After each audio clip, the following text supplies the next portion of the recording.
आपने बहुत सारी जगह पर सुना होगा, अगर आप जामुन की गुठलियों का पाउडर ले तो जो ये आपके डायबिटीज़ कंट्रोल करता है। और भी आपने इसके हज़ारों फ़ायदे सुने होंगे।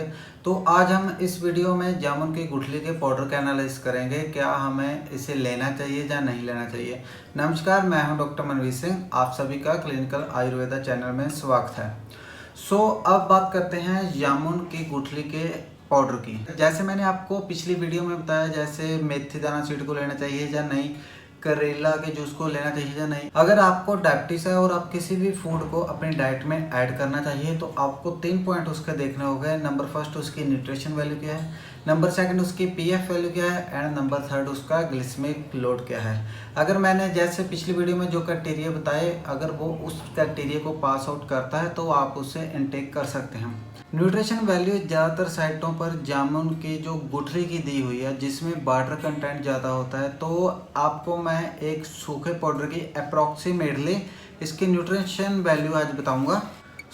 अगर हम जामुन के ड्राइड पाउडर की बात करें तो कार्ब्स इसमें 60% रहते हैं, प्रोटीन 2 से 3% रहता है, फैट 1 से 2% रहती है और फाइबर 2 से 3% रहते हैं। और इसके बिना इसमें बहुत से फाइटो न्यूट्रिएंट्स होते हैं, 20 से 25 फाइटो न्यूट्रिएंट्स इसमें पाए जाते हैं। अब बात करते हैं इसकी पीएफ वैल्यू की। इसमें जो प्रोटीन होता है वो 3% पाया जाता है, इसमें फैट 2% पाई जाती है और फाइबर 3% पाया जाता है। तो ये टोटल मिलाकर 8 हो गया।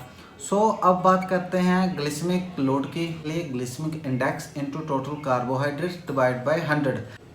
तो हम इसका टोटल ग्लिसमिक इंडेक्स 45 मान लेते हैं और इनटू कार्ब्स टोटल 60% हो गए और डिवाइड बाय 100, और जे इसका ग्लिसमिक लोड निकल के 27 आ जाता है, जो कि हमारे क्राइटेरिया डायबिटीज़ में 25 से अबव नहीं होना चाहिए, उससे थोड़ा ज़्यादा है। इस हिसाब से हम इसे डाइट में ऐड नहीं कर सकते।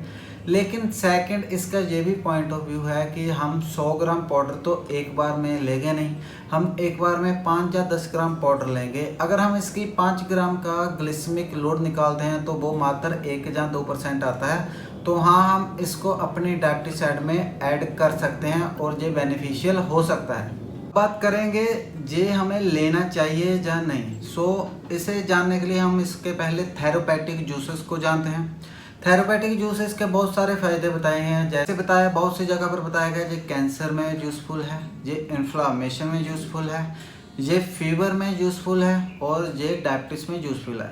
आज डायबिटीज़ के बारे में बात कर रहे हैं तो हम इसका डायबिटीज़ में जूस ही देखेंगे। इसके जूस को जानने के लिए पहले तो हमें इसमें पाए जाने वाले एक्टिव इंग्रेडिएंट के मैकेनिज्म को समझना होगा, वो बॉडी में जाकर काम कैसे करते हैं। उसके मैकेनिज्म को समझने के लिए हमने कार्बोहाइड्रेट के डाइजेशन के मैकेनिज्म को समझना बहुत ज़रूरी है, क्योंकि ये इससे ही रिलेटेड है।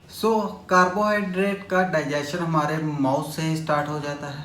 हम जब किसी भी कार्बोहाइड्रेट को जब खाने को खाते हैं तो हमारे जो माउथ में सैलिवरी ग्लैंड होते हैं, उनसे एक एंजाइम जो सलाइवा निकलता है, सलाइवा से एक एंजाइम निकलता है जिसको सैलिवरी अमाइलेज कह देते हैं, जो कार्बोहाइड्रेट की ब्रेकडाउन माउथ में ही करने लग जाता है। तो यहीं से ये ग्लूकोज में कन्वर्ट होकर अपने शरीर में जाने लग जाता है। माउथ से ये खाना जाता है हमारे स्टमक में। स्टमक में कार्बोहाइड्रेट का माइनर डाइजेशन होता है, क्योंकि वहाँ पर एसिडिक एनवायरनमेंट होने के कारण प्रोटीन का वहाँ पर मेजर डाइजेशन होता है। उसके बाद ये जो खाना है ये जाता है हमारा स्मॉल इंटेस्टाइन में। स्मॉल इंटेस्टाइन में जाकर प्रोटीन, कार्ब्स एंड फैट का मेजर डाइजेशन स्टार्ट हो जाता है। यहाँ पर सवाल ये आता है, स्मॉल इंटेस्टाइन में कौन इनको डाइजेस्ट करता है। स्मॉल इंटेस्टाइन में जहाँ पर एंजाइम डाइजेस्ट करते हैं। ये एंजाइम आते कहाँ से है? ये एंजाइम हमारे पैनक्रियास से सेक्रेट होते हैं।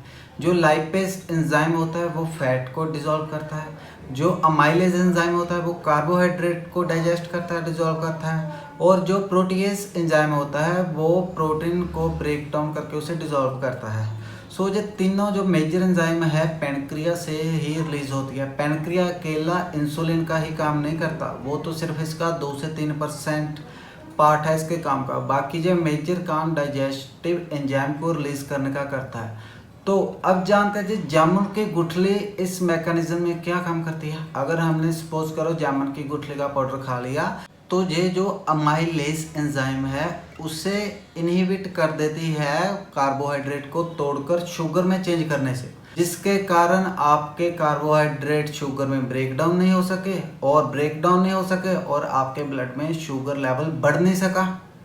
शुगर लेवल बढ़ नहीं सका, आपने जामुन का पाउडर खाया और आपने जब नेक्स्ट शुगर चेक करी तो आपका ब्लड शुगर लेवल घटा हुआ है, तो आपको लग जाता है कि हाँ ये बेनिफिशियल चीज़ है, हमने खाया और इससे हमारा शुगर लेवल कंट्रोल होने लग गया।